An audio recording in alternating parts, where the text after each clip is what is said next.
सीना वाले मोदी हैं फौलादी, इनके कारनामों से खुश है सारे आबादी।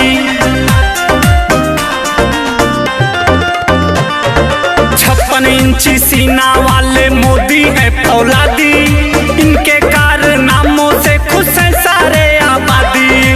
भारत के ये कर्णधार हैं, मिलकर साथ निभाने दो। भारत के ये कर्णधार हैं, मिलकर साथ निभाने दो।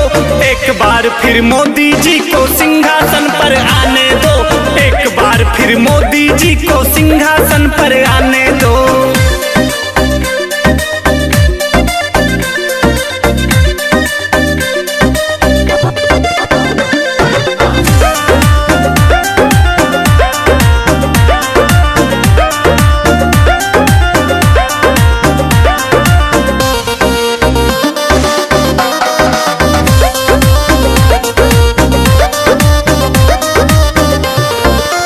जब मोदी जैसा नेता देश को मिलता रहेगा, तब तब विश्व पटल पे भारत का चेहरा खिलता रहेगा। जब मोदी जैसा नेता देश को मिलता रहेगा, तब तब विश्व पटल पे भारत का चेहरा खिलता रहेगा।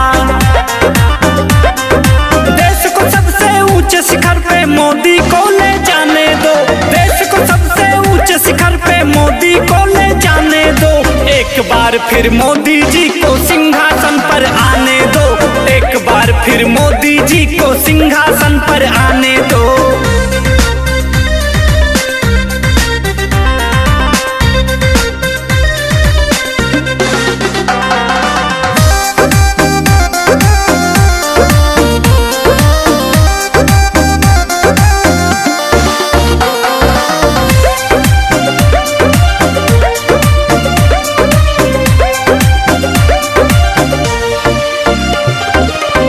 भारत मिशन से जाने कितनी बीमारी भागी है। चोर उचक के मारे फिरते खौफ में दंगेबाजी है। स्वच्छ भारत मिशन से जाने कितनी बीमारी भागी है। चोर उचक के मारे फिरते खौफ में दंगेबाजी है। कहे प्रभाकर भारत को भगवा मैं बनाने दो। कहे प्रभाकर भारत को भगवा मैं बनाने दो। एक बार फिर मोदी जी को सिंहासन पर आने दो। एक बार फिर मोदी जी को सिंहासन पर आने दो।